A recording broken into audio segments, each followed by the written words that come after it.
안녕하세요. 글로벌 리포트 장량입니다. 지난 화요일 치러진 대통령 선거 결과가 아직까지 미궁 속인데요.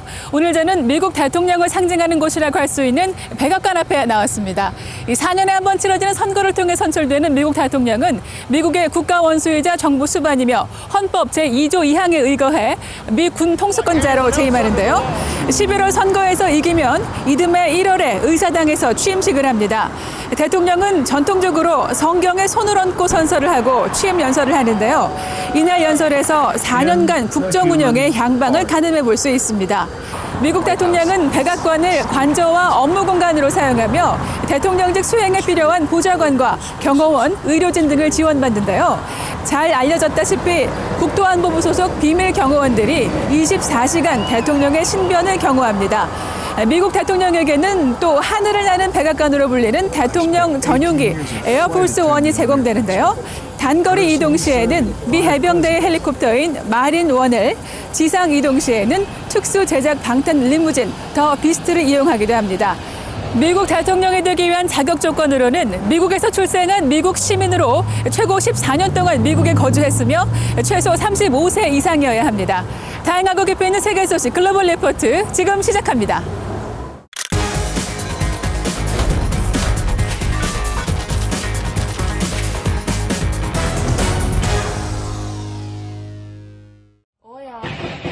오스트리아 수도 빈에서 지난 2일 테러로 추정되는 총기 난사 사건이 발생해 이번 주 주요 해시태그에 올랐습니다. 이날 오스트리아 빈 시내 중심가에서 다수의 무장괴한들이 주요 예배당을 비롯한 6곳에 총격을 가해 최소 4명이 사망하고 20여 명의 부상자가 발생했는데요. 무장괴한들 중 1명의 용의자는 경찰에 쏜 총에 맞고 사살됐습니다. 사건 다음 날 이슬람 순위파 극단주의 테러 조직 이슬람 국가가 자신들이 이번 총격 테러 사건의 배후라고 주장했는데요.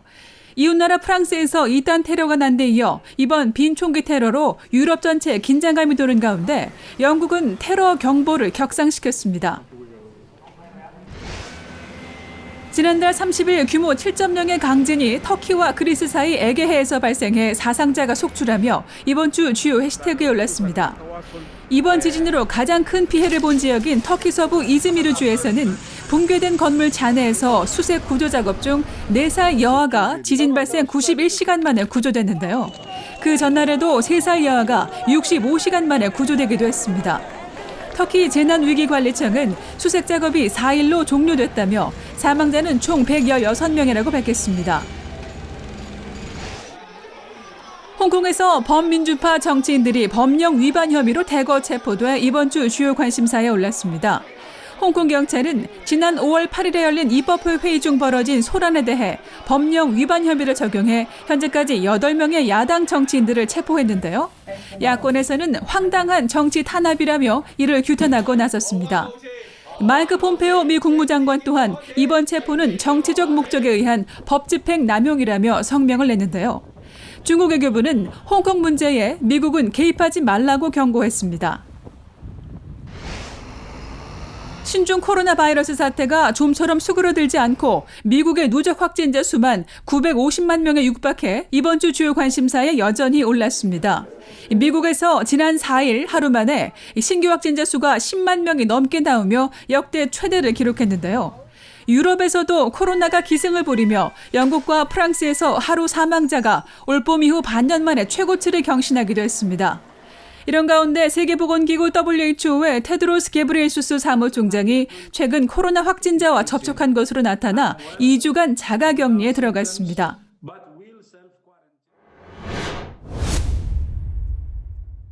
So we'll be going to the U.S. Supreme Court. We want all voting to stop. We don't want them to find any ballots at 4 o'clock in the morning and add them to the... We knew because of the unprecedented early vote and the mail-in vote, it was going to take a while. We're going to have to be patient until the hard work of tallying the votes is finished. And it ain't over till every vote is counted, every ballot is counted. 미국 대통령 선거가 예상했던 대로 초접전 양상을 보이며 최종 결과까지 며칠이 더 걸릴지 모르는 혼돈에 빠졌습니다.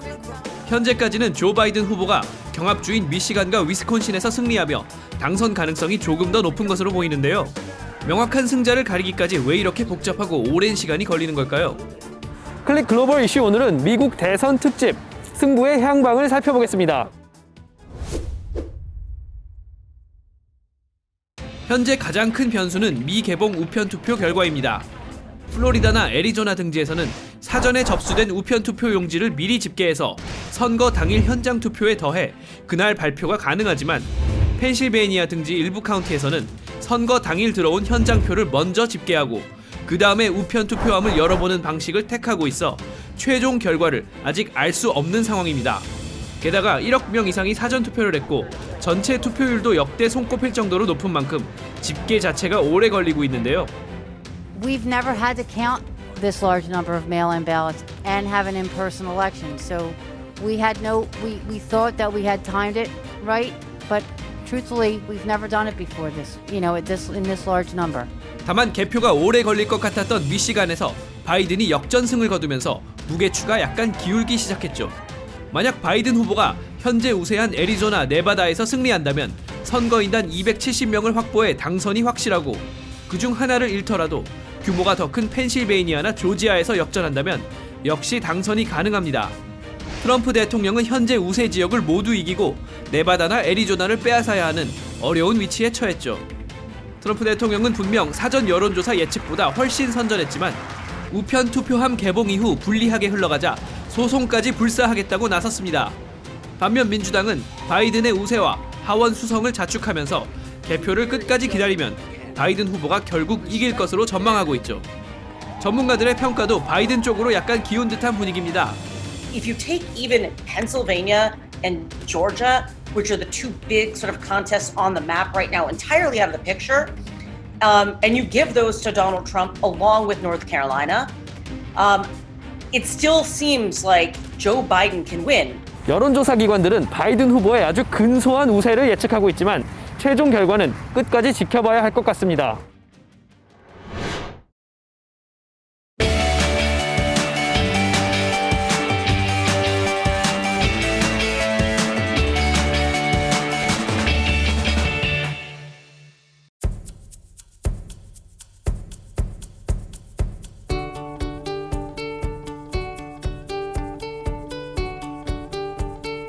I am hoping that we continue peace. I hope we don't go into any wars in the coming 4 years, and just for continued economic success. I mean, currently we're doing all right, and I think that we should continue an upward trend. So I expect economic growth, another plan for healthcare for everyone, and I'd like to see everything open back up. I'm not about the lockdowns. We can control this virus. Economic growth, policies that support economic growth. So I'm voting for freedom, liberty, and equality of opportunity for all Americans. And I hope that that's what our future is and brings us together. But I'm for everyone being treated equally before the law and having equality of opportunity. Hopefully they can keep the taxes where they're at or lower them. That'd be even better. And bring the troops back and get us out of a bunch of foreign wars that we don't need to be in. The environment is one of the most important things to my children. Civil rights. So all those things that are most important to me.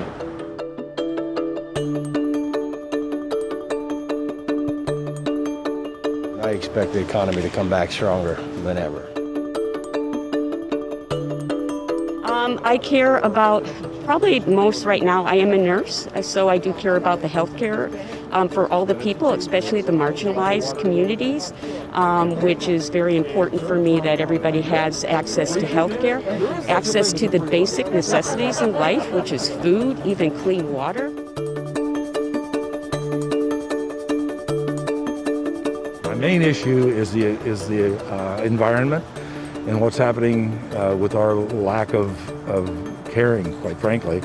And so the economy obviously is a big piece, but top of the list is actually the virus and how that's not been approved. If you look at other countries, And I would, you look at New Zealand, you look at Australia, you look at Korea, South Korea, places like that have done a really remarkable job in containing the virus. But yet in this country, it's all been politicized. Yeah, I think some basic human rights are to have access to health care and to not have to make decisions on whether to take your kid to the hospital or to choose to put food on the table. We want to unify the country more. We've seen a lot of division and hate happening right now. We'd like a better future for this one.